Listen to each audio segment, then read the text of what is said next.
If you want to change the world, start off by making your bed. If you make your bed every morning, you will have accomplished the first task of the day. It will give you a small sense of pride, and it will encourage you to do another task, and another, and another. And by the end of the day, that one task completed will have turned into many tasks completed. Making your bed will also reinforce the fact that the little things in life matter. If you can't do the little things right, you'll never be able to do the big things right. And if by chance you have a miserable day, you will come home to a bed that is made, that you made. And a made bed gives you encouragement that tomorrow will be better. To pass SEAL training, there are a series of long swims that must be completed. One is the night swim. Before the swim, the instructors joyfully brief the students on all the species of sharks that inhabit the waters off San Clemente. They assure you, however, that no student has ever been eaten by a shark, at least not that they can remember. But you are also taught that if a shark begins to circle your position, stand your ground. Do not swim away. Do not act afraid.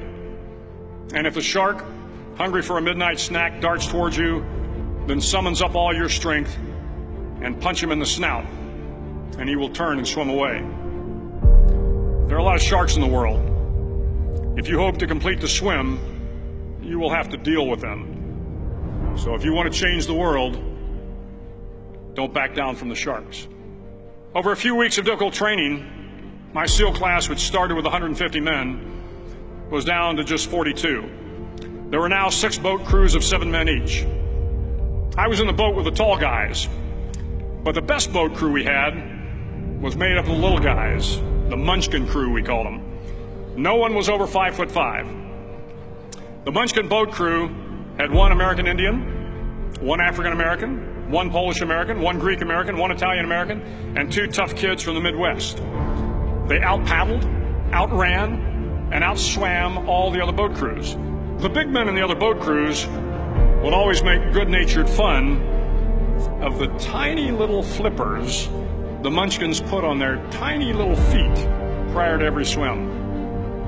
But somehow these little guys from every corner of the nation and the world always had the last laugh, swimming faster than everyone and reaching the shore long before the rest of us. SEAL training was a great equalizer. Nothing mattered but your will to succeed, not your color, not your ethnic background, not your education, not your social status. If you want to change the world, measure a person by the size of their heart, not by the size of their flippers. The 9th week of training is referred to as Hell Week. It is 6 days of no sleep, constant physical and mental harassment, and 1 special day at the Mud Flats.